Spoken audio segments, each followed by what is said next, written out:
everybody, and welcome to Plato-Senpai, where we philosophically analyze anime and maybe teach you something along the way. Today, we are continuing our series on philosophy in Mirai Nikki, or the Future Diary. In our last episode, we focused on the three alternate universes in the show, using Leibniz's idea of the best of all possible worlds to help us see if such a thing is possible. To briefly recap, his idea runs like this.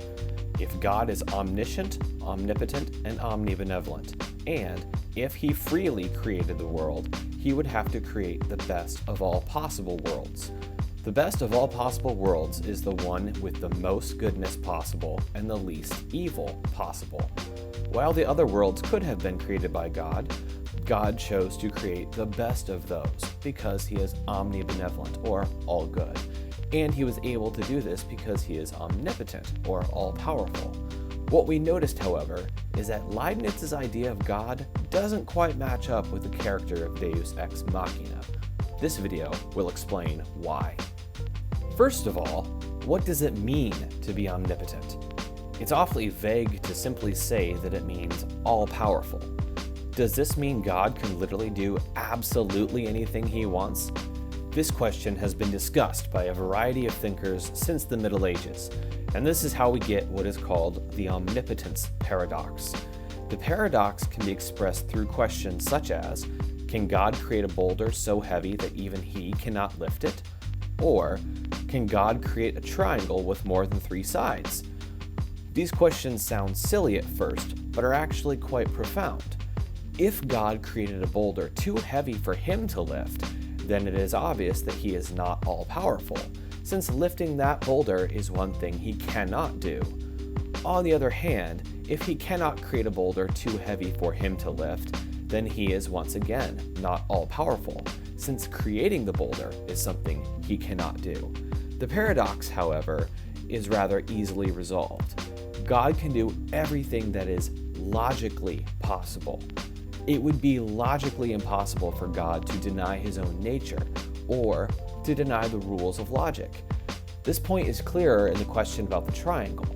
God cannot create a 4-sided triangle, because then it wouldn't be a triangle, would it? Its essential property of having 3 sides, or 3 angles to be more accurate, is being stripped of it. So the triangle is no longer a triangle. God's seeming inability to do this does not disprove his omnipotence, but is actually irrelevant to it, since doing the logically impossible does not fall within the boundaries of omnipotence. Likewise, God cannot make a boulder so heavy that even he cannot lift it, because, in this case, God would be defying his own essential characteristic of being omnipotent. It's simply not logically possible, so it falls outside the definition of omnipotence itself. So is Deus Ex Machina omnipotent? Can he do everything logically possible? Well, obviously not. First of all, he isn't immortal or incorruptible, since, if he was, he would not have started looking for a replacement. If he was able to do everything logically possible, one logically possible thing would be to exist forever and, not die. Similarly, he is supposed to be the god of time and space, but he himself is subject to time.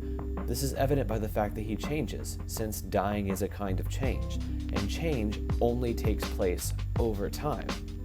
So he obviously isn't omnipotent, since there are 2 logically possible things he cannot do. But what about omniscient? Once again, the answer is flatly no.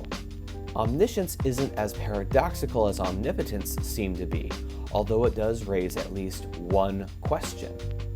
If God knows absolutely everything, including every minute detail of the past, the present, and the future, then he would know about the evil deeds human beings would commit. So why wouldn't he stop those evil deeds? This goes back to the issue of omnibenevolence. Remember in the last video that we stated that the goodness of free will is greater than the evil caused by abusing it. So if God is to create the best of all possible worlds, he would have to make the world with free human beings whom he knew were going to abuse that free will. He did so because of his omnibenevolence. To have made the world without free humans, or without humans at all, would mean a world less good than the best possible world. So even if he knows about all the evil that will be committed, it would be against his nature to prevent it from ever happening, since the goodness of free will outweighs the evil humans do by abusing it. So God's omniscience does not contradict either his goodness, that is his omnibenevolence, or his power, that is his omnipotence. If this is the case, then we cannot claim that Deus Ex Machina is not omniscient on account of his failure to stop a great amount of evil from taking place. Rather, we take the simple example that Deus is not omniscient because he literally did not know that Murmur was plotting against him. He suspected it and set up a contingency plan against it by endowing Menene with half his power, but he did not know with absolute certainty that Murmur was trying to rig the game. Furthermore, when Deus was going to pull Akise out of existence, he claimed that he had created Akise without free will, yet Akise proved him wrong. Just for those two examples alone, it's pretty explicit that Deus does not know everything, much less that his knowledge of anything is absolute. Finally, is Deus Ex Machina omnibenevolent? This is a trickier question. As we said just a moment ago, being all good does not imply preventing evil in the world. As far as creating the world is concerned, being all good means creating the best of all possible worlds. But the deeper point for some philosophers is that God is morally perfect. That is, when God acts, he does so with perfect goodness. His intentions are completely morally sound, and he executes those intentions in a completely morally sound way. Combined with his omniscience and omnipotence, God always knows what the morally perfect action must be, has the power to execute that action, and intends to do so, since he does not intend anything that is less perfect than perfectly morally good. As for Deus Ex Machina, we can take a couple perspectives. It would seem that the blatant evidence against his goodness is the fact that he willed the survival games in the first place and demanded that 11 people die in the process. Now, it is true that he never specified which 11 people he wanted to die, so technically he never willed any specific person's death, he merely allowed it. But could Deus have done without the survival games at all?